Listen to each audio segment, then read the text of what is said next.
அன்பானவர்களே, அன்பு வணக்கங்கள்.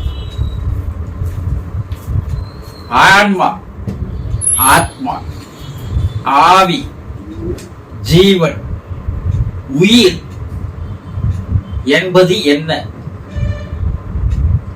அது நம் உடலிலே எங்கே இருக்கிறது? அது நம்மை எவ்வாறு இயக்கி வருகிறது? அது நம் உடலை விட்டு வெளியேறும் போது எங்கே செல்கிறது? இதையெல்லாம் நீங்கள் தெரிந்து கொள்ள வேண்டிய முக்கியமான ஒரு விஷயமாகும். இதையெல்லாம் தெரிந்து கொள்பவன் தான் வாழ்க்கையில் முழுமை பெறுகிறான்.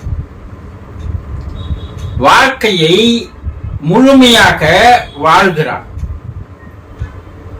இதையெல்லாம் தெரிந்து கொள்ள வேண்டும் என்றால் இந்த சேனலை முதலில் சப்ஸ்கிரைப் பண்ணி நாள்தோறும் வெளிவருகின்ற வீடியோக்களை தொடர்ந்து பார்த்து வாருங்கள். இதுவரைக்கும் உங்களுக்கு தெரியாத, புரியாத, அறியாத, படித்திராத, கேட்டிராத ஒரு உயர் ஞான கல்வி, ஆத்ம கல்வி, ஆன்ம கல்வி உங்களுக்கு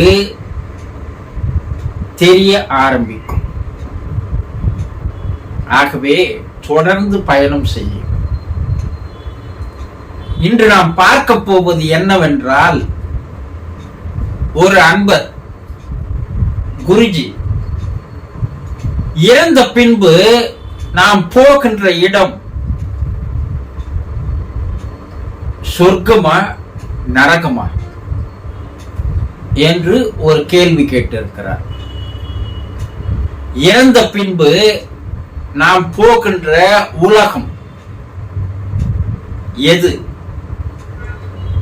சொர்க்கம் என்ற உலகமா, நரகம் என்ற உலகமா? புராணங்களிலும் ஆதி காலங்களிலும் பூமிக்கு மேலே 7 உலகமும் பூமிக்கு கீழே 7 உலகமும் இருப்பதாக 7 உலகங்கள், 14 உலகங்கள் இருப்பதாக கூறப்பட்டிருக்கிறது. அது பல பெயரை வைத்து அந்த உலகங்கள் இப்படி படிப்படியாக இருக்கிறது என்பதையெல்லாம் வர்ணித்திருக்கிறார்கள். ஆனால் இன்றைய ஆவி உலக ஆராய்ச்சி என்ன கூறுகிறது என்றால், 2 உலகங்கள் மட்டும்தான் இருக்கிறது. அது ஒளி உலகம், இருள் உலகம் என்ற 2 உலகங்கள் இருக்கிறது. இந்த ஒளி உலகத்தை தான் நம் முன்னோர்கள் சொர்க்கம் என்று அழைத்து வந்தார்கள். இந்த இருள் உலகத்தை தான் நம்முடைய முன்னோர்கள் நரகம் என்று அழைத்து வந்தார்கள். இந்த ஒளி உலகமான சொர்க்கத்திலே 3 விதமான படிநிலைகள் இருக்கிறது. இருள் உலகமான நரகத்திலே 3 விதமான படிநிலைகள் இருக்கிறது. அப்ப நாம் இறந்த பிற்பாடு சொர்க்கமான ஒளி உலகத்திற்கு செல்ல போகிறோமா, அல்லது நரகமான இருள் உலகத்திற்கு செல்ல போகிறோமா என்றால், அது நீங்கள் வாழ்ந்து வருகின்ற உங்களுடைய கையில் தான் இருக்கிறது. இறைவன் யாரையும் சொர்க்கத்துக்கோ நரகத்திற்கோ பிரித்து அனுப்புவது கிடையாது. இறைவனுக்கு அந்த வேலை இல்லை. மனித பிறப்பு எடுத்து விட்டீர்கள், நீங்கள் வாழ்கின்ற வாழ்க்கை முறை எப்படி இருக்கிறதோ அந்த வாழ்க்கைக்கு ஏற்றவாறுதான்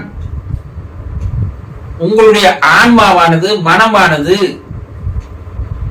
மேலே சென்று தரத்திற்கு ஏற்றாற்போல் அந்த உலகத்திற்கு அது செல்கிறது.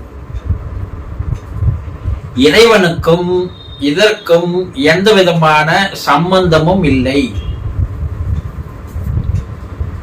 ஒரு சிலர் வாழும் பொழுது என்ன சொல்றாங்க, நான் ரொம்ப கஷ்டப்படுறேன், ரொம்ப வேதனைப்படுறேன், ரொம்ப வறுமையில் இருக்கிறேன், நான் படாத கஷ்டமே இல்லை, இறைவன் ஏன் என்னை இப்படி ஒரு துன்பமயமான வாழ்க்கையை எனக்கு தந்து விட்டான்.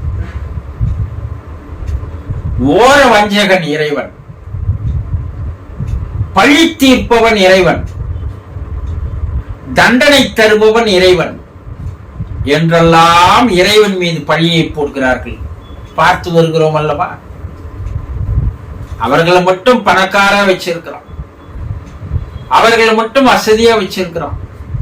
ஆனா என்ன மட்டும் இது போல படிச்சுட்டானே. இறைவனுக்கு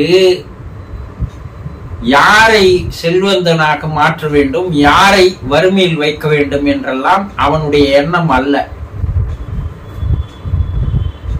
அவன் நீங்கள் வாழ்கின்ற வாழ்க்கைக்கு ஏற்ற முறையில் நீங்கள் சேர்த்துக் கொள்கின்ற கர்மா, வாசனை, சமஸ்காரங்கள், பதிவுகள் என்று சொல்கிறார்கள் அல்லவா?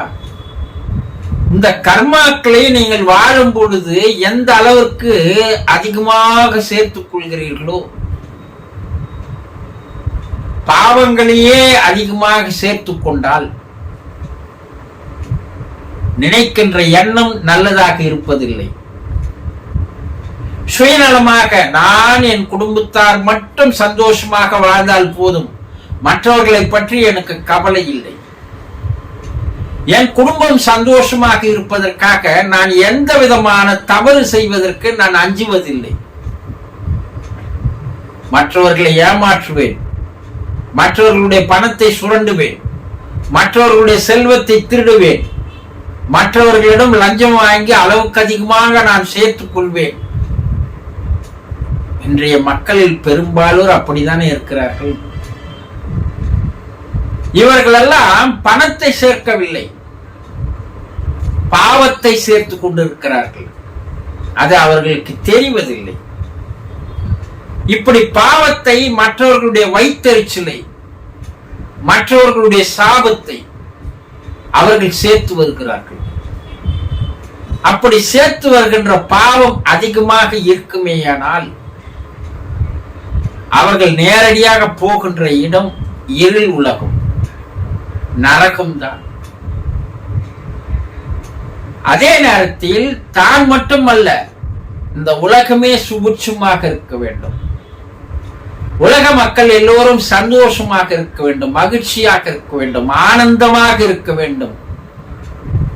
உலக ஜீவராசிகள் எல்லாம் எந்த விதமான துன்புறுத்தலுக்கு ஆளாகாமல் அவையெல்லாம் சந்தோஷமாக வாழ வேண்டும் என்று மனதிலே நல்ல எண்ணத்தை, வார்த்தையிலே நல்ல வார்த்தைகளை, செயலிலே நல்ல செயல்களை, மற்றவர்களுக்கெல்லாம் நன்மை பயக்கக்கூடிய வகையிலே உங்கள் வாழ்க்கை இருக்குமையானால் அதுதான் புண்ணியம்.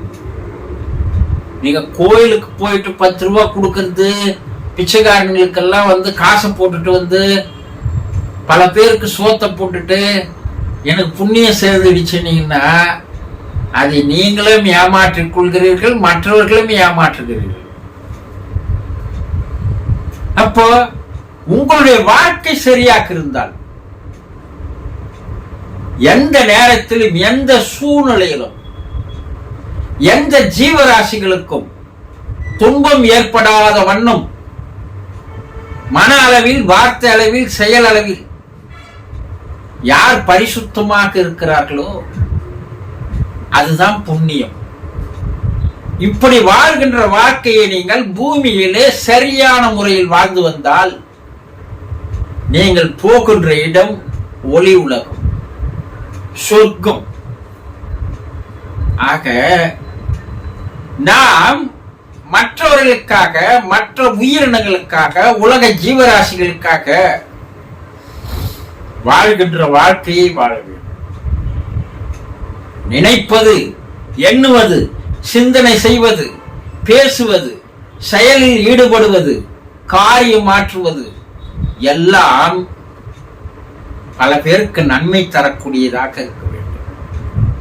நீங்கள் பேசுகின்ற வார்த்தைகளின் மூலமாக மற்றவர்கள் சந்தோஷப்படுத்த செய்தீர்களேயானால், அவர்கள் துக்கத்தில் இருந்தால் அவர்களுக்கு மன ஆறுதலை தந்தால், அவர்களுக்குள் ஒரு மகிழ்ச்சியை ஏற்படுத்தினால், அதுதான் புண்ணியம்.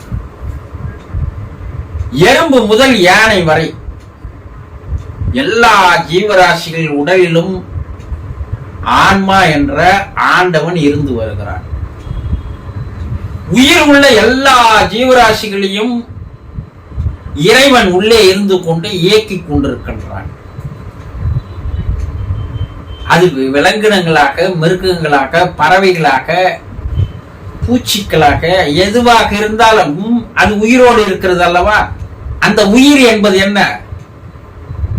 இறைவன் தான். அப்போ நீங்க யாருக்கு கெடுதல் செய்கிறீர்களோ, அப்ப யாருக்கு கெடுதல் செய்கிறீர்கள்? மனிதனுக்கா, மிருகங்களுக்கா, விலங்கினங்களுக்கா, பூச்சிகளுக்கா? அவைகளுக்குள்ளே இருக்கின்ற இறைவனுக்கு, கடவுளுக்கு, ஆண்டவனுக்கு, தெய்வத்திற்கு, பரம்பொருளுக்கு, சிவனுக்கு நீங்கள் துரோகம் செய்கிறீர்கள். இது செவுத்தில் அடிக்கின்ற பந்து திரும்பி வருவது போல நீங்கள் செய்த பாவங்கள் உங்களை பல மடங்காக பெருகி சேர்கிறது. இந்த வாழ்க்கையை வாழ்ந்து வந்தால் நீங்கள் நிச்சயமாக நரகத்திற்கு தான் செல்வீர்கள். இதில் எந்த விதமான மாற்றமும் இல்லை. இது உண்மைதானா என்றால், இன்றைய ஆவி உலக ஆராய்ச்சியிலே கடந்த 200 ஆண்டுகளாக பல்வேறு நாடுகளில் மேலே இருக்கின்ற உயர்நிலை ஆன்மாக்களோடு, ஆவிகளோடு தொடர்பு கொண்டு பேசுகின்ற ஆற்றல் படைத்தவர்கள், சக்தி படைத்தவர்கள் இருக்கிறார்கள். அப்படி அவர்கள் உயர்நிலை ஆன்மாக்களோடு பேசுகின்ற போது அங்கு இருள் உலகிலே வந்திருக்கின்ற அந்த ஆத்மாக்கள் படுகின்ற வேதனையை, துன்பத்தை, துயரத்தை, கஷ்டத்தை எல்லாம் எடுத்து கூறுகிறார்கள். அதே ஒளி உலகில் இருக்கின்ற ஆன்மாக்கள் எந்த நிலையில் இருக்கிறார்கள் என்பதையும் எடுத்து கூறுகிறார்கள். அவர்கள் பூமியில் செய்த வாழ்க்கையில் அவர்கள் நடந்து கொண்ட, செயல்படுத்திய அந்த வாழ்க்கை முறையை வைத்துத்தான் மேலே நரகம் கிடைக்கிறதா, சொர்க்கம் கிடைக்கிறதா, அந்த ஆன்மா அங்கே போய் எத்தனை ஆண்டுகள் இருக்கும் என்பது தெரியாது. ஆக தெளிவாக தெரிந்து கொள்ளுங்கள். நாம் வாழ்கின்ற வாழ்க்கையை பொறுத்துதான் நரகமும் சொர்க்கமும் இருக்கிறது. புரிந்து கொண்டீர்களா? சந்தோஷம்.